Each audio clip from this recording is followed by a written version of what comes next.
Hello guys, good morning. सम्पूर्णलाई good morning, सम्पूर्णलाई happy Dashain है भन्दै आज म फेरि एउटा छोटो भिडियो बनाउँदैछु है, बनाउनु गइरहेको छु। सम्पूर्णलाई नमस्ते खम्री छ है मेरो तर्फबाट। अनि म चाहिँ अहिले चाहिँ आज टिकाको दिन है, म चाहिँ मासु काट्दैछु।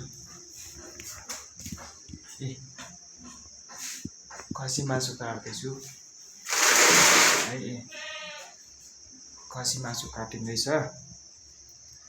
अनि मासु काटिसकेर आज खानापिना सबै यहीँ घरमै आमाले यतै सबैजनालाई खाना यहीँ खानुपर्छ भन्नुहुँदैछ। मासु काटिँदैछ।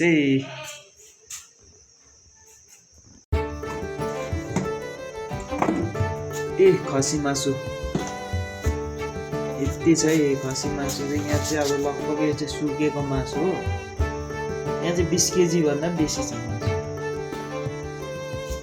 काट्दैछु अब यहाँ अलिकति काटिसक्यो, यो जम्मै काट्नु पर्ने रहेछ।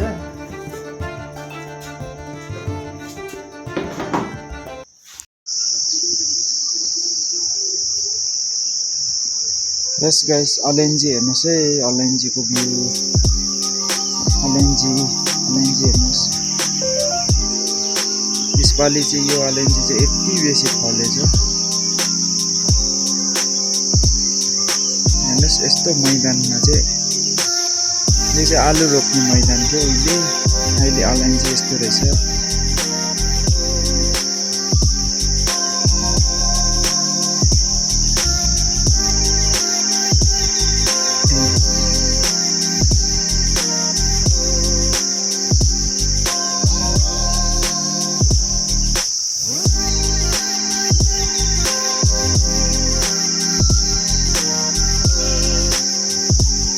यो अलैँची चाहिँ यसपालि चाहिँ 6-7 बोरा कति फल्यो अरे सुक्खा।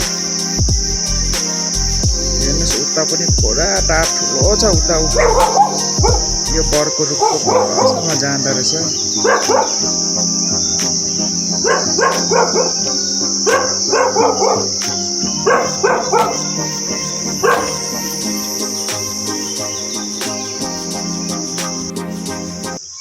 हेलो गाइस, मैले बिहानै अब एउटा छोटो भिडियो बनाएको थियो है, छोटो भ्लग बनाएको थियो है। त्यसलाई सम्पूर्णलाई मन पराइदिनु हुन्छ होला भन्दै छोटो छ है, त्यसलाई यहीँ राख्न चाहन्छु है।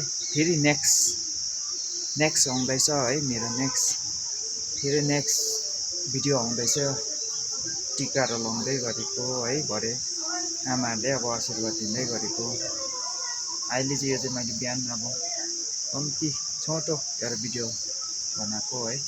गाइस, तपाईँहरूले मन पराइदिनु हुन्छ होला भन्दै, मन पराइदिनु भयो भने चाहिँ कमेन्ट सेयर लाइक गर्न नबिर्सिदिनु होला है भन्दै, बस थ्याङ्क यू, ह्याप्पी दसैँ।